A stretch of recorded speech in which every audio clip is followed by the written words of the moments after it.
Hi everybody, my name is Gherkin and welcome back to the channel. I am a wedding filmmaker from Kansas City, Missouri. I like drinking Dr. Pepper and talking to a camera. And today that's exactly what we're going to do because we're going to talk about YouTube and why a lot of people are leaving it. Let's do it. First things first, Dr. Pepper. 7. Okay, I have a confession to make. In the last video that I made, Yap content, I opened a Dr. Pepper and my gut instinct was to give it a 4. It was not a 4. You guys, it was so much better than a 4. And when I went back and I rewatched the video, I was like, why did I give that a 4? That was actually a really good one. So I'm going to retcon that. I'm going to give it a 7. I'm going to give it a 7, much like this one, because it was actually halfway decent. So yeah, that's my bad. I was in the moment and I was hyped and yeah. Anyways. Okay, hi everybody. How y'all doing today? I hope you guys are doing well. What are we talking about today?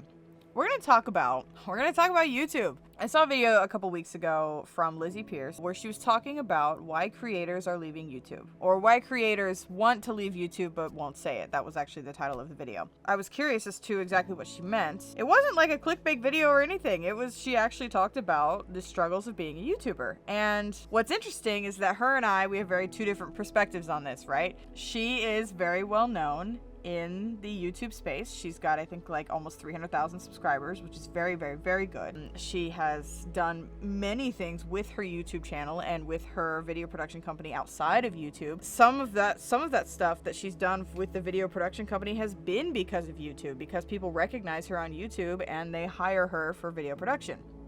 That's kind of how it works, you know, networking. But she was talking about the struggles of being a YouTuber and where you kind of go as a YouTuber. And obviously my perspective of this is entirely different because I'm just starting, kind of. I don't have 300,000 subscribers. I think at the time of filming this video, I have just over 100, which is, for me, chillin'. Fantastic. That's great. And hi, welcome in. Glad you're here with us. You know, I do consistent videos on this channel, or at least I try to, and I get as many views as they want to get, which is totally fine.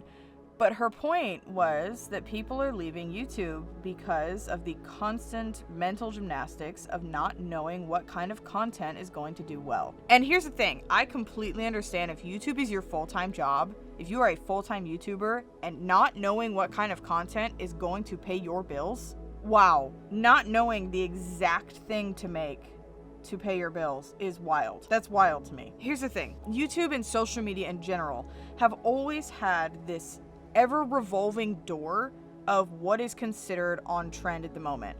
I just made a video about Yap content. If you haven't seen that, you should go watch it. It's probably one of my favorite Sunday rambles I've ever made. But I just made a video about Yap content because Yap content right now is apparently on trend. It's apparently, you know, in to do Yap content. It's in to make videos like these, where you sit here and you talk to a camera in a more real and authentic way. Whatever. That right now is on trend. 6 months, a year from now, that's not going to be the case. We're going to go back to something else, or something else, some new type of content is going to blow up, and then somebody is going to, you know, emerge as the next Peter McKinnon or the next Life of Rizza, and there you go. It's like YouTube goes through this really weird wave of what is and isn't considered successful on YouTube. You know, however many years ago when Peter McKinnon was starting out and he was, you know, getting more and more subscribers, the thing back then was like cinematic tutorials and camera reviews, and that's kind of what got him into the YouTube space. And then over time it morphed into making these like it morphed into making these like full 20 to 30 minute movies that were kind of like vlogs in a way. I've made a few of them, every filmmaker's dream, and I'm starting over. I've made a few of those, you know, and I actually really like those content, so I still make them. I don't care if they're on trend or not, I still make them. And then it again morphed back into this cinematic vlog style of people who are so fucking talented coming onto YouTube and sharing with us this art of cinematic vlogs. And it's impressive, and it's something I can't do. I'm gonna just be 100% for real. I can't do it. I have tried to do it and I'm not successful at it, so I don't do it. I also don't really like it. I don't like filming myself. That's another video. We're gonna talk about that later. We're gonna talk about this now, because now we've morphed again. We're back, you guys. We're back into Yap content and talking to a camera and kind of the, I don't know, this like unmanufactured and real and authentic style of content, whatever the fuck that means. And that's now on trend. Off the top of my head, I can give you a 10-year span of what was on trend on YouTube at any given point.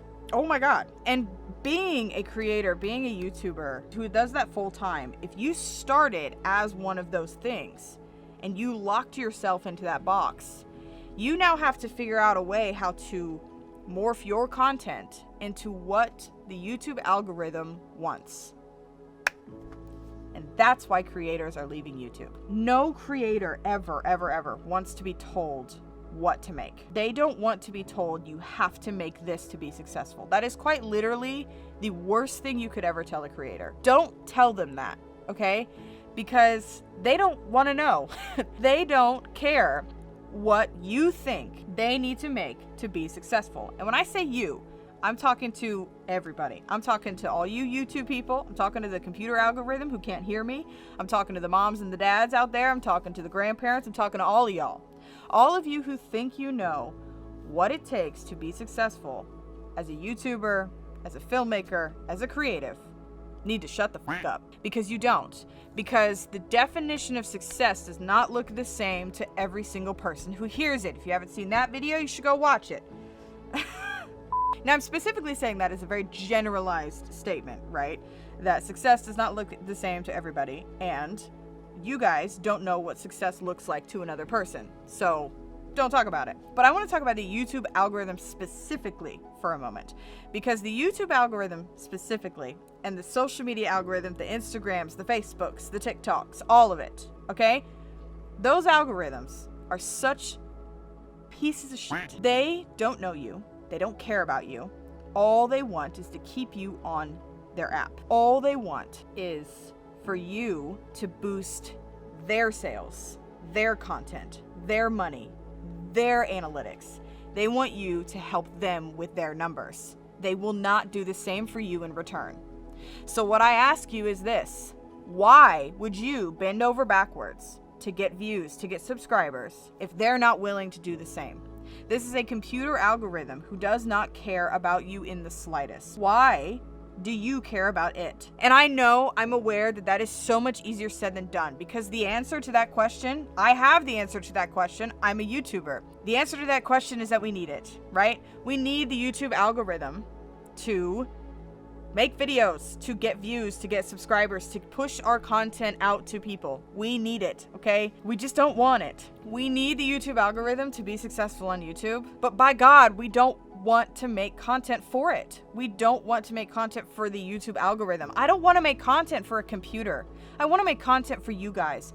I want to make content to the people here. I want to make content for the 107 subscribers that I have on my channel. That's what I want to make content for.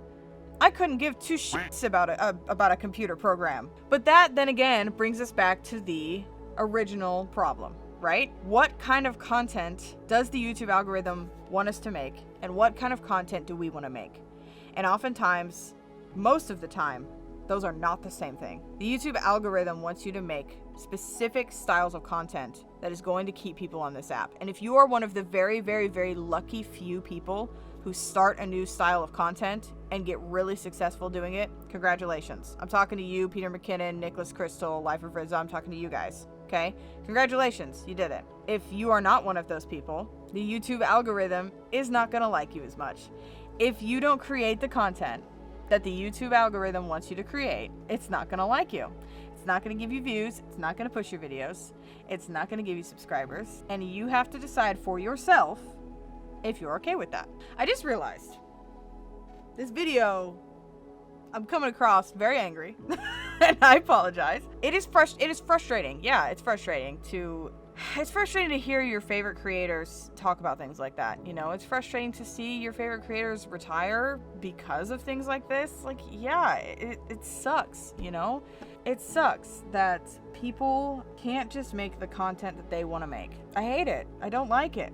I don't like it at all. All right, I don't want to be angry anymore. So here's what I'm going to talk about instead. For those of you who are not aware, which I actually haven't talked about this in a long time, so maybe we should just remind you all. For those of you who are not aware, I did leave YouTube. I left the film world. I left the creative space for about a year and a half. It was the best decision of my life, and I honestly don't think that I ever could have came back and continued to make these videos, or videos in general, if I didn't leave. But the biggest thing that I realized during my time away from all of this was, why did I actually start doing this in the first place?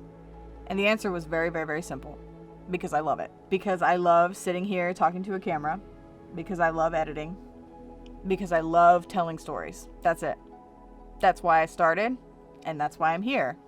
That's why I came back. I didn't care about the algorithm or the type of content that people wanted me to make. I didn't care about the likes or the subscribers or the followers. I didn't care about the views. I literally just wanted to sit here and talk to a camera. And that's it. That's it. That's all I wanted to do. So that's what I'm doing. And here's the thing. Me coming back into this space was a choice. It wasn't an obligation. I didn't feel like I had to, you know. These people whose full-time job is YouTube, they have an obligation because they have to come back and they have to do this. Now, they built that for themselves. Yes, of course they do. But when the ever-moving and ever-changing algorithm doesn't allow them to make the content that fulfills them as a person, but rather forces them to make content for its gain, what kind of life is that? We make content because it fulfills us. We don't make content because it fulfills you or the computer program that wants you to stay on its app. That's not why we do this. And my advice to you, you new creators out there, is to know your why before the algorithm tries to give you one. Because it will, quickly. So figure out why you're here. Figure out why you started, why you wanted to make YouTube videos in the first place, and use that. Use that to fuel you for the times that the YouTube algorithm just plain old fucking sucks. Which will be often. But is it worth it? You gotta ask yourself that. That's the question that only you can answer. Is the amount of work and the amount of struggle going to be worth it at the end of the day? If it means you get to do and make whatever you want, if it means that even for the slightest of moments you get to feel like a creator, is that worth it to you? I can't answer that question for you. I can only answer it for myself. And right now that answer is yes. Talk to me again in 5 years and we'll see. Alright, that's all I got for you. I apologize for the rant. This was a little bit more ranty than I meant it to be, and I apologize for that. There's a lot of parts to being a creator on YouTube, and I don't really like to talk about those here because it doesn't matter. But maybe I'll just leave that to this one video, and you can take it how you will. Thanks so much for being here. I really do appreciate you all, and that's all I got. I will see you in the next one. I love you all. Goodbye. Yeet!